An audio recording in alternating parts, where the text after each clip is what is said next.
Yo, what up? Welcome to Mo Boxing No Problem. I'm Jose Martinez Jr. and I'm joined by my co-host David, aka Sports and Tunes. And we got a very special guest tonight. We go pro boxer, Nonito Donaire. The How's it going, Filipino Nonito? Flash. The Filipino Flash in the flesh. How's it going? Great, man. Just thank you for having me first and foremost. So yeah, no, I'm doing amazing, training, doing really well. A lot of stuff is going on right now. So I'm blessed. I'm blessed to be here. I'm glad to hear. We already got That's good some time, live champ. comments from our viewers. We got a Tupac 13 saying saludos, champ. I know you're representing your Spanish, Nonito, so no need to translate the saludos. And likewise, Gerardo Mendoza, another saludos, Nonito. My boy Saludos, Jerry brother. right there. Yeah, so thanks to the live chat. The first question we got for you, Nonito, it's probably the most basic question. I'm sure you get asked this all the time, but we still like to know how boxers, got their start in the sport. So, how did you get into boxing? For me, I grew up in San Leandro in the Bay Area.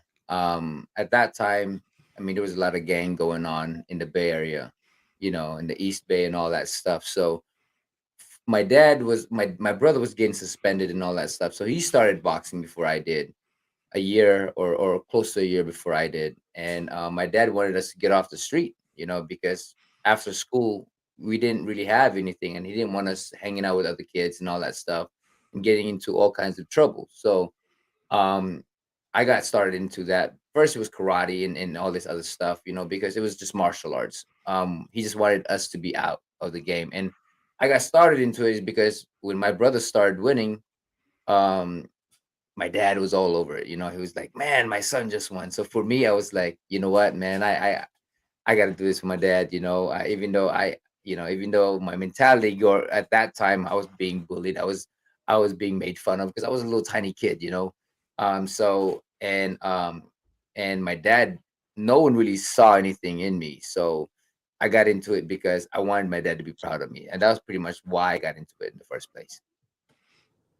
Nice. All right. Another comment here from Gerardo Mendoza says it was a pleasure meeting you in Carson. Hopefully, you can get a fight out here before you hang the gloves up. Fire There's emoji. plenty more years, brother. There's plenty more years, but a pleasure, brother. Thank you, Gerardo. And if I'm not mistaken, Nonito, your pro fight was your pro debut was at Inglewood, right? Yeah, Hollywood Park Casino. Think so, right Oh, there? Yeah. Whew, okay, yeah. Yeah, yeah. So start, Yeah, I from the still got Bay my to pain, SoCal. bro. So I still got a lot of years. You still got a lot of years. Yeah. sheesh. The next question I got for you, Nonito, is about your nickname. How did you get the nickname Filipino Flash? So for a long time, I was just known as Flash, and my brother was known as the Filipino Bomber, because he loved, Joe Lewis and the Brown Bomber, and so with me, I was just always the Flash because I was just running all over the place. I was just this little energizer bunny, just all over the place nonstop, and I had this mouth just nonstop, So, but every time in school, when people used, because when I was already boxing, in school, instead of taking PE, playing basketball and all that stuff, I was the one running around the track like for a long time. So, and every time that I do play sports, I was like all over the place because I have this incredible energy, stamina, because I box, I fight, Mhm. and I'm running all the time. So when I do play basketball, football, I'm just running all over everybody else. So everybody started calling me Flash because of that. Nice. Great nickname. And then this next question is a short question, but it has a long setup. So bear with me, Nonito. No worries. So, you've accomplished so much in the sport of boxing. You held multiple world championships in 4 weight classes and are also the oldest boxer in history to win the bantamweight world title, as well as being the first 3-time champion in the bantamweight division. You've held a world championship on 3 consecutive decades, the 2000s, the 2010s, and the 2020s. Only the 6th boxer to do so after Evander Holyfield, Manny Pacquiao, Bernard Hopkins, Eric Morales, and Floyd Mayweather. Floyd Mayweather. And I say all this because everybody sees the success, but not many see the struggle. So could you talk us through the struggles you had as an amateur and also in the early years of your pro career? You know, it has a lot of sacrifice. I mean, growing up, I didn't really get to go to dances and all that stuff. I didn't get to hang out with a lot of my friends or anything. I didn't really have friends because I couldn't hang out with any of them. So it was always about the game. It was always about the fight and fighting. It was always training, training, training. And after school, I couldn't hang out with anybody. So it was always gym time. And in the weekends, I couldn't hang out with anybody because it was fight time, So every week we kind of did that, And the sacrifice in amateur was you gotta let go of your youth. You can't be that kid who's having a good time and have a great story to tell your kids and stuff. For me, it was like training. I wake up in the morning at 4 o'clock. My dad would run up the hill, not run up, but he would ride the car as we were running up the hill, and if we went any closer, he would run us over. If we were any slower, he would run us over. So it was always daily for me to be running every day. And in the morning, first period, I would pass the hell out because I was so tired. And then, you know, I mean, I did pretty good in school still, regardless. but but the struggle is different. And then when you get to become an adult and you want to pursue professional, guess what? You got to work too. You got to feed yourself too. I'm blessed that my dad was there and he was really into it. My mom was there to help us out. You know, but I quit a couple times because it was just too hard for me. And there's a lot of, I feel like, politics, decision, and all that stuff. And it breaks a man down a little bit. But I came to realize that I wanted to do this. After quitting boxing a couple times, and I went to work. I think I was at PetSmart. I was working at PetSmart. So if you need some cat food and dog food and what dog needs to eat and all that stuff, I got you, man. So You got a plug. yeah, but and then it came to me was that I didn't like being told what to do. My manager would just do this, do that, this and this and that, and he would get mad at me and all that stuff. I'm like, fuck this shit, man. I'm done with this shit. And I told myself, I'm like, you know what, I'm gonna fucking just go out there and try boxing one more time. Because everybody was, I mean, it helped out because Andre Ward was one of the guy that really got me back too. Because when I was seeking to go back, I wanted somebody to to to give me some fights, but I couldn't because I had a loss already in my second fight. And Dre would invite me, pick me up from where I was staying in Sao Paulo at that time, and drive me to Castro Valley where his strength and conditioning was. And he would allow me to train in his time, and I learned a lot from that. And every time that he couldn't pick me up, he'll drop a 20 in my bag. He did it a couple times, not every time, but he did it a couple times. And all those money that I spent really just pretty much I use it for that travel. It was bus, the BART, and walk to the place, and it was like that when I needed to go to. So the struggle is real, man. The struggle it will break a man down mentally. And this is why I think I'm so strong mentally, because regardless if I lose, I just get back up. And I know that it ain't the end of me. Because I could have ended my career a long time ago in 2002, or 2000, so the struggle is very difficult. You really have to have a lot of support. If you don't have a lot of support, you just got to believe in yourself, because for me, I quit a lot of times. I've been through so many times where I doubted myself when there's just so many things, man. And the struggle is not a lot of people. This is why a lot of people can't handle the struggles. They may come in being the prospect, and when they lose, they're gone.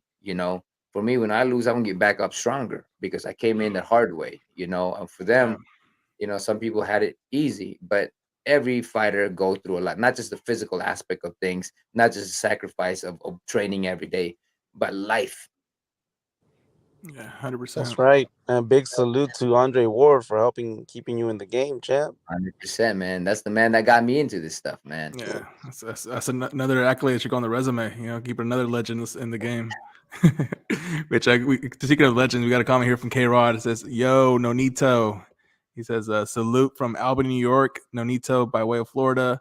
Long live the legend. Long live Philippines. You're the greatest fighter ever, Nonito. And then Thank you, salute, brother. I guys. appreciate that. No, thank So- you. Salute, K-Rod.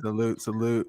And yeah, Nonito, you like your second pro loss speaks volumes to your perseverance, because in today's modern boxing world where boxers are protected, that O is sacred, that would have been a career ender. And yet you got back up, and I think you went almost a decade without losing again. So Yeah, no. no, I mean, it was like 12 years or 13 years after that, or 11 years. I mean, that's just how it is, man. That's how life gets you. And maybe this is why I'm so strong mentally, is because I had it hard, and when um when I had to fight again, I was the 1 day notice kind of guy. I was the short notice kind of guy. I was Mhm. the supposedly stepping stone, but I ended up knocking those guys out, and then that's when they started seeing me. Yeah, so I think seriously. Yeah. And speaking of the Bay Area, I know in your early career you had 2 pro fights in Viejo, and you also had 1 pro fight in San Jose. You moved from the Philippines to San Leandro, as you mentioned, back when you were 10 years old. What do your Bay Area roots mean to you? It's a lot, man. This is pretty much my personality. I had one side that were Mexican, so I was kind of flowing with the Mexican. This is why I kind of speak Spanish, and then the other side, it was a lot of African American, a lot of black people, in that side, in the gym, like Dre and everybody, all the trainers at King's Gym, they were all black. A lot of them were black, so it was always fitting in, and it brought me to be closer to different type of nationality and race and religion, is because I came to respect everybody in that way, because I had to, and because I learned to, and so, like, when I was in the Mexican, I can do my Spanish, and then, when I'm out here, I mean, it was just, I learned to fit in. That's something that I had with the Bay Area, was it was a diversity, the diversity that I had, in boxing. It was mainly Mexican and blacks, but the diversity of growing up around, and the martial art background and stuff like that. I mean, I learned to respect everybody in that aspect. Hell yeah. Yeah, Nonito is raza, and he's always invited to the carne asada. that's See, I right. know Mojito too, man. Chelas, man. Yeah, and to speak of diversity, and that translated basically to your pro career. I mean, you fought all over the world. USA, Philippines, Guam, Puerto Rico, UK, Japan, and I want to highlight Japan, because that's where you had your 2 great fights against Naoya Inoue. Can you basically tell us about your experience fighting with Inoue, who's many considered to be the #1 pound for pound fighter today? I've always enjoyed Japan. One thing that I had out there, I mean, I just love the culture, man. I love what they have out there. So I really enjoyed going out there in Japan, and just their mentality and all that stuff. I love it, and I grew up with a lot of animation and all that stuff. So I watched a lot of animation, because I couldn't really go out anywhere, So for me, it was just like, oh, I want to go watch Japan animation, or read comics and all that stuff. So I don't know what's going on back there, but so with Inoue, the first time, we battled it out like crazy, and I just saw a lot of opening that I could have done in the second fight. So, it was a hell of a fight. I love that fight. We both loved that fight, and I wanted that fight again. I asked Richard to make it happen. Unfortunately, the second fight didn't go according to how the first one went, but I was very confident going to that fight. I was in the best shape possible. Just things happened that I didn't foresee in my team going into it, that allowed me to be, well, I was 100%, that's for sure. I think it was just more of behind the scene with my pops, couldn't make it to Japan to because he's my mid guy for a very long time. So I think that was one of the thing that that that kind of held me back from performing at my best. And with that loss, I actually said I was done with the game. But then I'm like, I can't, because I know that wasn't the best of me, So I that's why I'm here again, man, because I'm Yeah. like, if I feel that I'm 100%, and he beat me up because of that, and I'm like, I'll take that, man. I mean, I don't want to take anything away from the guy. The guy's amazing. Don't get me Mhm. wrong. That guy can hit. That guy can crack. Yeah. But I believe that I mean, again, Rach, my wife's gonna be like shaking her head or rolling her eyes, because for me, I'm like, I want it again, man. I want it again. You want the See, you trilogy? know? The third Yeah, one. this is how I am, man. I mean, salute to the guy. The guy's amazing, But I mean, I feel that again. I don't want to go into it, but I do want that fight though. But right now, one thing is for sure, I want to get a title. I want to get the title, conquer before I ever fight him again or get the opportunity to fight again. I want to be undisputed. I want to get all the belt that he took from me. I want to get all that belt. And then I'm like, hey, man, I got the belt. So I think I got the right to challenge you this time, because I'm not going to challenge him just because of like, oh, I wasn't ready. That's bullshit. Right. I'm going to be able to prove to everybody that, look, I got all the belts. You know what? I'm a world champion again. I want to do it again, you know? So, but I mean, he has a tough time coming in supposedly on his next fight. So, I wish him the best. I wish both guys the best, Yeah. but boxing is boxing, and the people think, oh man, you got knocked out. I'm like, listen, man, in this level, when you make a mistake, trust me, you'll get your ass knocked out, especially if Yeah. you fight a guy who got power like that. Like with me, this is what I believe. If I was able to use the gloves that I did in that fight, which is my Everlast puncher glove. I don't know what's going back there, man. So All It's good. all good. It's there, all man. good. Yeah, so they love jujitsu, so they're just probably doing something out there. But what is that? They for me, they didn't let me use my gloves.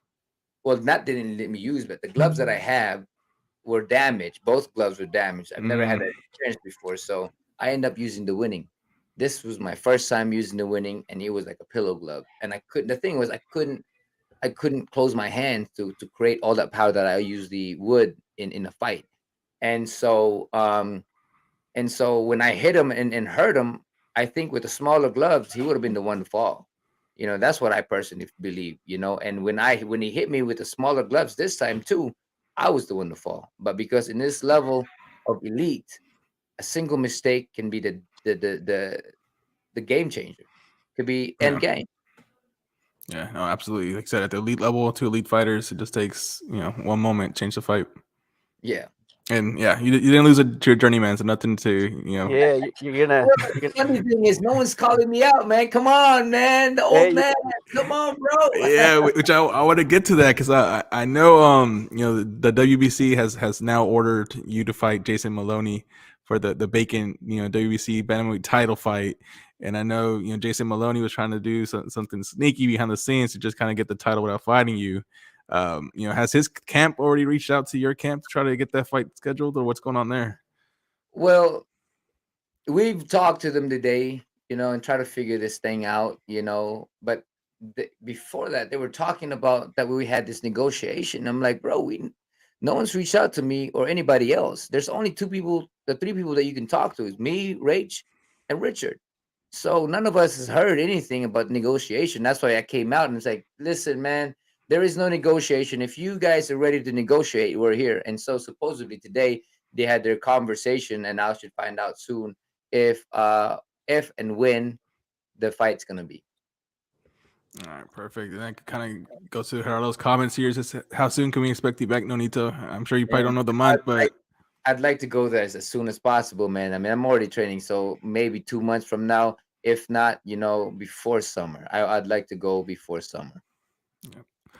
All right. Then my next no question for you, doubt. Nonito, is you were at the Juan Francisco Estrada versus Chocolatito, trilogy fight, and you were invited to go to the ring, post fight to challenge the winner, and then it seemed like Eddie Hearn called security and didn't let that happen. What went down? I came out there, and then I get Beltran. Beltran comes to me and like, Nonito, come inside, And I was like, hey, Beltran, we got to make this fight happen, man. It's like, oh, I would love this fight. And I told Eddie, I'm like, hey, Eddie, we, we want to make this fight happen. Beltran told me we got to make this fight happen. And then he just kind of smiled and nodded his head, And then me and Beltran was like, Nana Beltran was like, yeah, man, we definitely love this stuff. And then I went behind Estrada, and I congratulated him. And then all of a sudden, this guy comes in and and pushes me or tells me to go over there and get out of the ring. I'm like, bro, the co-manager promoters telling me that I can be here, so I'm good. And then he walks away, right? And he comes Mhm. back, like, no, I need you out. And then Beltran tells him like, yo, Beltran tells him like, no, he's Nonito Donaire. You need to go, you need to leave him alone. I brought him in here. And then he guys disappears again. And then all of a sudden he comes back and tells me, you need to get out. I'm like, bro, I thought I was good. And that's what happened. That's what you saw in the camera, him putting Yeah, me out. you see the Like, footage where Eddie yeah. Hearn is telling the guy to get you out of there. Yeah. So I don't know, man. I mean, it is what it is. I'm not the kind of person to be affected by stupid people's reaction or whatever job they got to do. Yeah, no, absolutely. doubt. Well, if not Estrada in the future, what about a Chocolatito, mega fight, two legends? What do you think about that?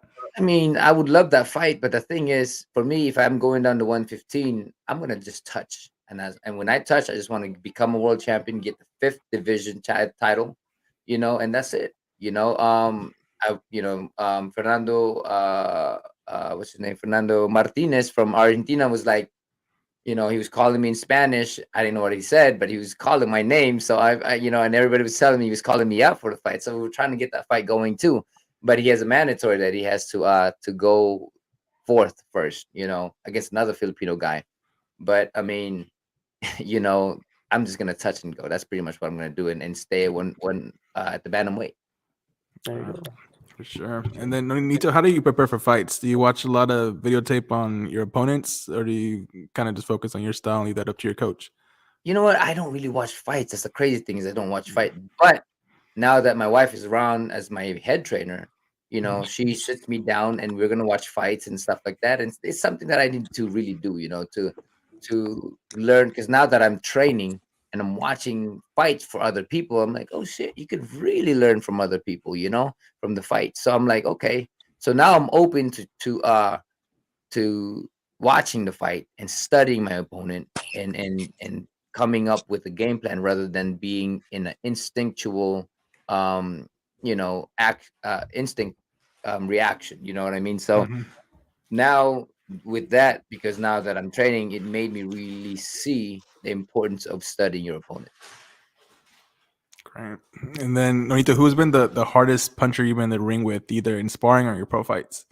I would just say the monster. The monster can Monster. crack. That's pretty much it. I mean, he was pretty much the only person that hit me in the right spot. Granted, it was the right spot. I know that the Walter fight had a heavy head, and he was the bigger guy, but I was there. With Inoue, when he hit me in the right spot, when I went down the first time, I was gone. Like I was just instinctually to fight. That was pretty much what I had in my head. All right, and then your resume is one of the best. You fought all the greats in and around your weight class. Who would you say has been the trickiest or most difficult fighter to figure out in your pro career? Let's see. I would say Rigondeaux. Rigondeaux was very slick, and I was frustrated because I just want to hit him, But he was nowhere to be found. I was like, "Come on, man, stop running!" I was like, "Come on, let's go!" But I would say he's very skillful. Skillful. Yeah, I know the Cuban styles is He can move. hard to Yeah. crack. He definitely can. And the thing that made him great was in his style was he didn't care what people had to say, regardless if they're booing and all that stuff. He didn't give a fuck about it. He was just gonna do whatever he's gonna do to win the fight. That's Yeah. right. Yeah, and as I mentioned earlier, Nonito, with all your accomplishments, the list is many. Which would you say is kind of your proudest moment? Your favorite fight? I would say two fight. The Darchinian fight the first time, that was my first title, and I would say Fernando Montiel, because that fight I set that fight up. I was just kind of looking, and and I set him up, and everything that I put together happened in that fight. That's awesome. And then, who was your favorite boxer growing up, Nonito? Oh, I mean, there was a lot, I mean, for me growing up, Roy Jones Jr. was one of my guy. He was just like, I've never missed him missed him fight. Of course, you got Chavez. Cesar Chavez was just like come. He was already at the end of his career when I was coming up, in the amateurs. I was like, man, but he was amazing. But then of course, what inspired me was De La Hoya, Trinidad, all these guys were like, man, they were the people that I watched growing up. But Mhm. my style was based on Sugar Ray Leonard.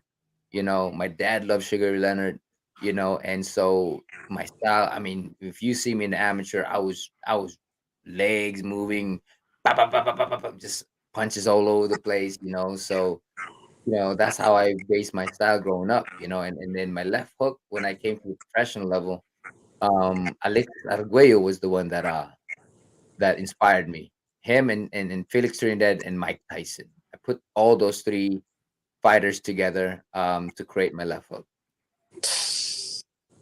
Nice. Insane. Deadly combination. Yeah, I remember growing up when I would see this fight, I was like, they're not gonna go the distance. He's gonna knock him out right away. Yeah. And then Donita, who was so who do you consider now the number one pound for pound fighter today? Man, that's a tough one. You know, if you're looking at this year, or last year, or the whole, say, 5 years. Let's say, oh, yeah, that's a tough one because if you look at 5 years, that probably does Because the change up your down, they used answer. to do it supposedly every year, right? Yeah, let's go with just last year. Let's say looking at the body of work for 2022, Man, who earned that top spot? I would say either Bivol or Usyk. Bivol has fought. He fought Canelo, and beat him, and then he looked amazingly good against Zordo. Zurdo. Um, there's a lot of fighters, man. Yeah, y'all know more than I do. So, you know, all I do is I know who I'm fighting, but I know that Bivol looked great. Um, um, I think did Charlo fight twice? Jermel, yeah, I think No. I think he one did fell off, one fell through. because he fought Okay. Castaño and then Because it like was Castaño once. fight was great. The Castaño Yeah. fight, that was, and that was a good fight because it was a really close fight the first time, and he showed up the second time. No, he did. Totally Did different see, fight. Inoue, In me no and my way. Inoue, but it's me that it pretty much have. The other guy just kind of like, got his bicycle and just kind of moved around. Usyk was who did he fought? He Joshua, beat, right? he beat Joshua Joshua And twice. then another twice. guy, right? Twice, right? So between Usyk and Bivol would be my top guy, I think, unless I'm missing somebody. We have people that always tell us it's either Spence and Crawford as well. But they didn't really do anything to fight enough to be Yeah. put in that top. You know what I'm saying? They Mhm. fought somebody, but they didn't fight the best. If they had fought each other 100% for the 100%. next 5 Oh years, yeah. I would give it to them, whoever the winner is. But they didn't. Yeah. You know what I'm saying? They didn't. So for me, I can't give it to any of them because they didn't really do anything to be in a level of challenges. Yeah. Yeah. So yeah, I'm trying to think. What's his name? Bam Rodriguez did amazing last year too. Yeah, he Yeah. comes up as well on that list. Yeah, so there's a lot of good fights. Who else? Who else can we see? Haney, but Haney with Haney, Moses, but Tank. Tank, Tank, Regis did good against Ramirez, man. That was a Oh, great fight yeah. against That was a Ramirez. crazy night, man. Yeah, I was out there.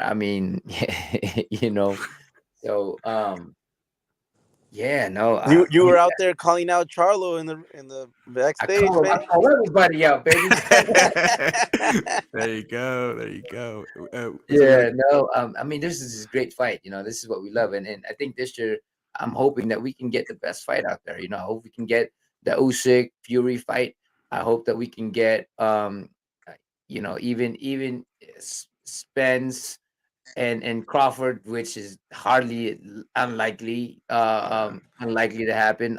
But if we get Crawford and Ortiz, that might be great. If I mean, the Thurman Spence, I think he's a little bit late, but I think it's a great fight still. You know what I'm saying? Because I think that they would have been better if it was like a few years back. You know what I mean? When Yeah. it was Mhm. wanted as much as it is now. It's still wanted. I mean, the Wilder Ruiz is a good fight too. Yeah, I like that. And then the Tank and Ryan, man, that's a great fight happening this year, I think. Yeah, absolutely. We got a comment here from Mark Nash. It's, Plant Benavides. Peace King, and then Gerardo saying he's saying these fights happen. Predictions for Wilder Ruiz and Tank versus Ryan. Wilder, I think because of if Ruiz gives him distance, Wilder will take him out.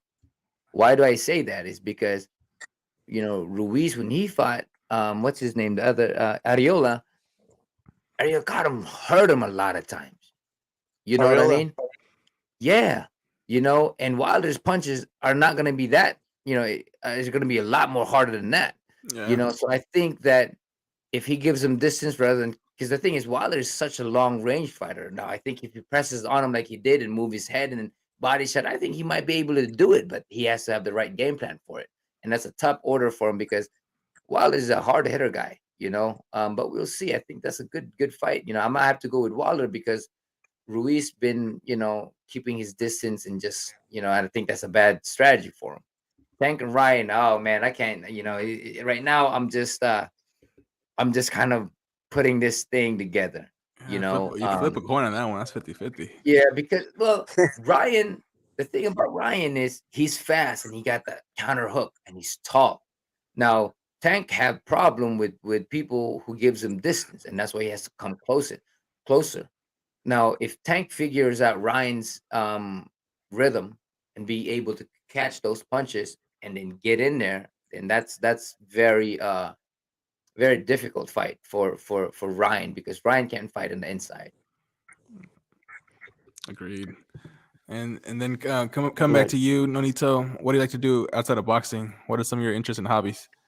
Man, you know what? I do a lot of stuff that's fun, but one thing that I do now that I'm doing this YouTube stuff, I'm going back into my camera again. I'm doing again my taking photography and I actually got into videography now because I'm like, you know what? I want to do something good, and between me and my wife, she's the editor. She edits all this stuff that we have. She's really good at it, and so for me, like all the what you see in our channel between all our logos, I created all those. I do a lot of illustration. I create a lot of characters. I make them all, and so that's something that I love doing. I'm very artistic when it comes down to outside of boxing. And for me, my boxing is my art. That's right. And then for the next question, Nonito, what is the best piece of advice you would give someone that is thinking about going pro and making a living out of boxing? I mean, you gotta see if you are capable of it. Some people they'll think that they got it, but they don't got it. So to really be honest with yourself that you got it, and people are telling you that you got it, and you know what? When you start to believe in yourself, you start to learn to grow better, and then go for it. But know who you are. If you don't know who you are, then you're not gonna get as far as where you're gonna be. If you know who you are and you believe in yourself and you're capable of it, work hard. And the main thing is when you go in there, you gotta be very, very confident, regardless if there's voices telling you that you're not. That's right. Great piece of advice. And final question we got for you, Nonito, is not really a question. It's more so giving you the floor. What's a message you want to send to your fans and supporters? You know what? I appreciate you guys for having me here first. And everybody out there, I appreciate you guys for tuning in. For me, I just want to say thank you to the boxing fans. Without the boxing fans, I mean, I wouldn't be where I'm at. Regardless of anything else. I was given the opportunity to be here. But one thing for me is I want to give an inspiration to people. I want to be able to create something to allow them to grow for themselves. Because for me, I didn't have anything, man. When I grew up, I didn't have electricity. I didn't have much food as other people would. So I came from nothing, really from nothing. no TV, no electricity, no nothing. I got holes in my pants. I got holes in my shirt. I am barefooted. I've used my slipper for a long time, and I didn't want to use my slipper because I didn't want to wear it out or something like that. So you know, be the creator of your life. Be the creator of your life. Create where you want to be. Believe in yourself. The more that you doubt, the more that you'll fall. The more that you create, the more that you believe, you'll rise. So for me, I appreciate you guys and hope that you guys can change yourself in your image of creation. But follow me in Nonito Donaire on Instagram and Beyond the Ring with Nonito and Rachel for all the inspiration, for all the latest boxing stuff as well. And all the boxing analysis and all that stuff. So again, man, I appreciate each and every one of you boxing fan, regardless if you don't like me or regardless if you like me. I still appreciate it that you're tuning in and loving boxing. That's right. Yep. And gotta echo this comment from RJZ saying, "We love you, champ. We'd love to see you doing fight analysis on one of the big networks." I would love to, man. I did it in the Philippines and they love me out there, but now they stopped giving the boxing some love after Pacquiao kind of walked out of the game. But I love all that stuff, man. But unfortunately, they got their pick and stuff like that. But I wouldn't mind. I wouldn't mind. Definitely. That's right. Well, Nonito, thank you so much for your time. It truly was an honor, to kind of get to know you a little bit better. You've given so much to sport and continue to give so much to sport. We're excited to see your next fight. Now, thank you guys again, man. Thank you, Sports Tunes, and thank you for boxing. No, I appreciate it. And to all the guys out there from all over the world, man. Saludos, órale, güey. Saludos. That's gonna be the next project. That's the next project with me and Nonito. We're gonna do Spanish slang classes. There you go. You should, man. I need to learn Spanish, man. See, I'm about to go in some Mexican TV. Just be like, you know what? I'll be interpreting for you guys. So yeah, no, but I would love to learn Spanish, man. For me, I love it. I love it. So there's always room to learn something, man.